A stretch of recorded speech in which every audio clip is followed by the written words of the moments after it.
Hi, and welcome to my podcast, the Fertility, Motherhood, and Wellness Show True Stories with Dr. Rajeev. Through this podcast, I will be dealing with issues related to fertility, safe motherhood practices, as well as women's health. In an earlier podcast, I had spoken about the problems of vaginismus, why it happens, and how we deal with the psychological as well as the physical aspects of it. Just to recapitulate, vaginismus is a condition affecting women where vaginal penetration for the purpose of intercourse or gynecological examination by a doctor or pap smear or any other such activity is either extremely painful or impossible. Vaginismus would not allow even superficial penetration, and the typical experience of intercourse is described like hitting a brick wall. I had also spoken of two women named Aparna and Jia, whose lives were devastated by this problem. I couldn't get them to agree to come on this show, but I'm fortunate enough to have Mrs. Rebecca here with me. We have a small journey together while I helped her with the problem of vaginismus. Thank you so much, Rebecca, for agreeing to do this and for being here on the show. You're welcome. I'm happy to be here. Right. So, Rebecca, I will be asking you a couple of questions. Where are you from, Rebecca? I'm from the United States, but I was living in India for some time, which is how we met. Okay. When did you first realize that you have a problem with vaginismus? I was a virgin before marriage, so my honeymoon was when my spouse and I realized that there were issues. And it was very much like my husband hitting a wall when he tried to enter me. And what was the first initial reaction? Because obviously you had no clue that a problem like this even exists. Initially, I thought it was just a mechanical issue. We were novices, so maybe we'll try a bit more and it will work itself out. But that wasn't the case. Pain upon attempted insertion was intense, and the sense of hitting a wall persisted. No amount of trying to relax seemed to make an ounce of difference. Right. Did you have any idea about what is vaginismus before that, or did you go to a doctor to learn more once you understood? Did you read up about it, or how did it affect, say, you and your relationship or your thought process? Because obviously this is not something that you expected. Before that, I had not heard of vaginismus, and it took several doctors before we got a correct diagnosis. People that I talked to in the medical profession thought that maybe I was just uptight or not relaxed enough, but that really wasn't the issue at all. It's not actually something that I could control. Since vaginismus is an involuntary muscle spasm, it's not something connected to my will or ability to control it. I finally came across vaginismus in a book, and then I ordered a workbook and a dilator set to try self-treatment on recommendation from a pelvic floor specialist who was a physical therapist. That and some exercises helped us make some progress, but not enough, and trying continued to be painful. Right. So if you remember correctly, even when we started talking, when we were sitting together in clinic, I did speak about psychological issues, and when we discussed, I realized that with you, the psychological issues weren't really there. Although in a lot of women, there are some psychological issues wherein women do happen to be a little uptight. In fact, when I examined you as well, I told you that you're not really uptight. So this really wasn't the case with you. As you said yourself, involuntary muscles became tight and you actually had no control over them. Yeah, that's right. So you said you discovered this on your honeymoon, and so how did your partner take to it? Did you talk about it? How did you go forward from there? Was he supportive? Was he kind of absolutely crestfallen that something like this may happen to him? It was hard for both of us. We'd waited for sex until marriage, and it's something that we had both been looking forward to. So we were both pretty disappointed and confused. This isn't the kind of thing you can just talk to everybody about. So we were trying to figure it out together, but neither of us really knew what was happening. I am very blessed being married to a wonderful partner who is understanding and was very much in it together with me and willing to work through it together all the way. Yes, I suppose it can get very difficult, especially for a male partners, I suppose, from an ego perspective, or even from a relationship perspective, to understand that, sexual intercourse can't happen because his wife has some kind of a problem. And it does require a very supportive partner to be able to work it out together. So yes, I would agree that you have a very, very understanding partner. And you moved from there about learning it online, then visited some doctors, and you kind of understood that this is what it is all about. So why did it take you so many years to contact someone like me or anybody else who could have helped you? Early on, I did seek doctors, gynecologists. I worked later on with the physical therapist, saw a counselor. But at that time, like pressure point release and pelvic exercises and graduated dilators seemed to be the standard treatment that was being recommended. So when those were ultimately unsuccessful in addressing the pain, I had come to a place of wanting resolution, but I was beginning to accept that maybe this, like a modified sex life, not centered around penetration, might be as good as it was going to get.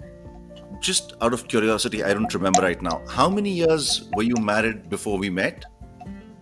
About 18 years.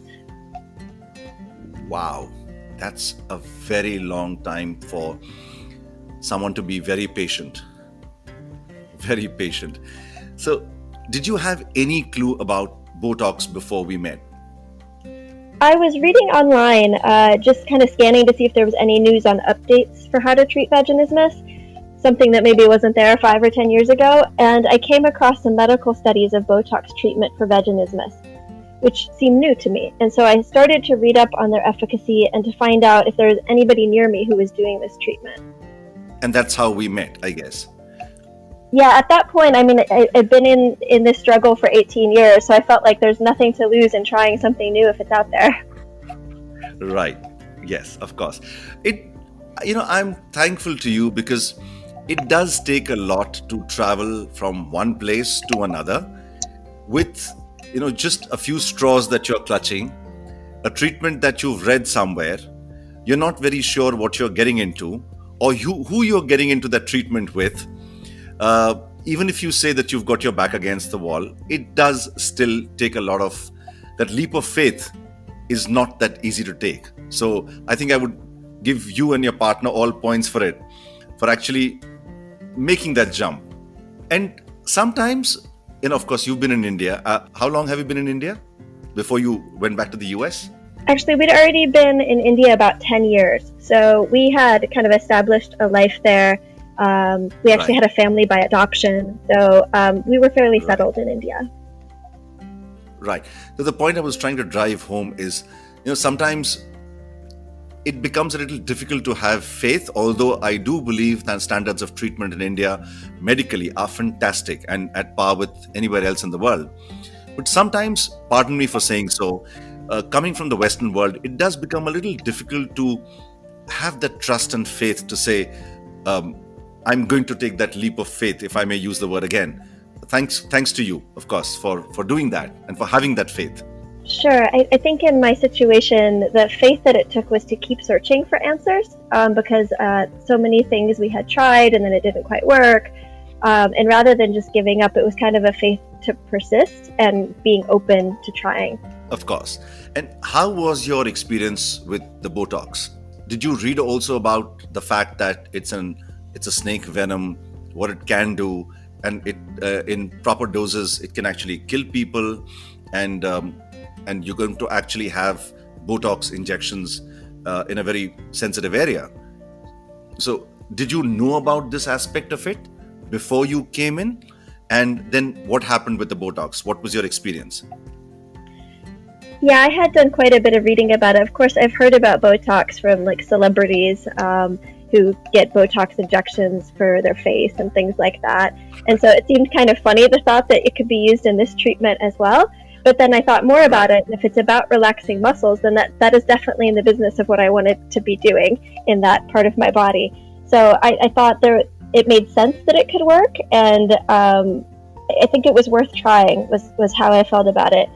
And I knew that I would be under anesthesia during the actual procedure, and so that made me feel more about it. How did you feel when you woke up from the anesthesia? Would you have any recollection right now? Because we did place a dilator in the vagina before you woke up. So would you have any recollection of that time? I do, and I will say that it's not pain-free. I was under anesthetic, so the initial hours afterwards when the anesthetic was wearing off, while the dilator was inserted, were quite painful coming out of anesthesia, and that part was challenging. But it was something that I had committed to in order to treat the condition. So we do understand that Botox is just about relaxing muscles at that point in time, but Botox does not miraculously cure the problem of vaginismus, and one has to really work very hard in trying to resolve the problem over a long period of time with the help of dilators, getting back to sexual activity. And I'm sure it can't be that easy, wherein you spend 18 years being apprehensive and scared about it, and then for you to suddenly jump back, it's not something which is going to happen in one day's time. So what did you do from the day after Botox to try and get back to normal? I agree with you completely. It's helpful to know that while Botox is magical in terms of enabling less painful insertion, it's not immediate, and it does take time and work daily with dilators to level up, which was something I was already in the practice of using the dilators. So in my case, that might have been a little easier, was that I had gotten used to using dilators before it was just much more painful. And so I would say the initial day or 2 days right after, it was still pretty painful. But then once I hit like the second, third day, I started noticing a very real difference where it had begun to take effect, and that I was able to make much, much more progress with dilators than I had been in months and years before, with much less pain. So that was a game changer for me, where before I had plateaued or not been able to proceed to the next size of dilator, those transitions happened a lot more smoothly and a lot more quickly. You're still retraining the muscles, but a lot of the work is made easier because the layers of the relaxed muscle are sort of out of the way, no longer tightening involuntarily. Right. How long did it take you to progress from Botox to dilators to finally actually going about having an intercourse? Sure. So in my case, I flew back to my home state within the next 1 or 2 days and continued work on dilators. It took about a month after to progress to the largest dilator size, and a few weeks beyond that to transition to my spouse. But from my history of this being almost 19 years by the time this happened, that was like completely amazing. It was perfectly fine with me that it took a month of dilator work and then a few more weeks of working out the interpersonal dynamics. And it's something that I had pretty much written off ever being able to happen. So this really is a kind of a miracle in our marriage, and I'm super thankful that this treatment option is available. Fantastic. So I was going to ask you if you're happy with the results. So obviously you are very happy with the results of the Botox. But Rebecca, while anyone listening to this podcast would really think that I am this miraculous, magical doctor who gave you Botox and you became all right, but this is honestly not so. Anyone listening to this podcast needs to understand that it needs a huge, fantastic mental setup from the patient's perspective as well. To be, as you said, you were committed to doing this. It's not that easy. And unless you have your full commitment to doing this, I think we both had to take that one step forward and meet halfway through, wherein I do something which is probably going to help medical. But unless you do your part, and you do your part well and with commitment and with full zeal, it is probably not going to work out. So yes, everyone needs to understand this bit, that you really, really worked hard on this to bring it to where probably it is today. Yeah, I would echo that. I think you're absolutely right, that it takes a lot of resolve to do this. It can't be something that your spouse decides for you. You have to know deep in your heart, in your own soul, that this is something that you want, that you are willing to go through the effort, some of the initial pain, and the daily work to work on. And I think that does take support, either from a spouse, a good friend, a family member, a counselor, somebody who's going to walk through it with you when it's hard and when you're doubting, and to be there for for kind of the mental game part of it. Correct. Absolutely. So that I would take is your message to any woman who's suffering from this, or would you like to say anything else to the women out there who probably suffer the same, to the partners out there who probably have their wives or their girlfriends or their partners going through this? Would you like to say, add anything else? Yes, thank you for the opportunity. If you are experiencing pain at attempted intercourse, you are not alone. Other women share your experience. Find a doctor like Dr. Rajeev who is aware about vaginismus and can check and rule out other causes of painful sex. If you are suffering from vaginismus, it is not hopeless, and it is not your fault. It just happens, and there are treatment options. For me, self-treatment and other therapies didn't work on their own, and Botox was what got me past this hurdle. I'm very thankful to God and for the work of Dr. Rajeev and his clinic. Thank you, Rebecca. That is so awesome. And I can't even begin to express my gratitude to you for stepping forward and sharing so much with me. It takes a lot of courage and a very big heart. Thank you once again. The idea behind these podcasts is merely to spread the information amongst as many people as I can. I feel more problems arise out of ignorance than the problems itself. There are very few issues for which there are no solutions. Vaginismus definitely is not one of them. Thank you, Rebecca, for being here with me on the show. I can't be more thankful to you. Not very many people really have the resolve to come forward and do this. I know what it feels like to suffer from this and feel like you're alone, and I would never want another woman to feel that way or to know that when there is actual hope out there. This brings me to the end of yet another podcast episode. I hope you enjoyed listening to it as much as I enjoyed making it. If you get a chance, do look up my website www.drrajeevagarwal.co.in and the associated blog. I also have a YouTube channel in my name. Do email me on fertilitywithoutborders@gmail.com if you have any queries. This podcast is available on Apple and Google Podcast as well as Spotify. Do subscribe and leave your comments and suggestions for any future topics on the Apple Podcast app. That's the only way we can make this better. Looking forward to great interactions. Keep listening.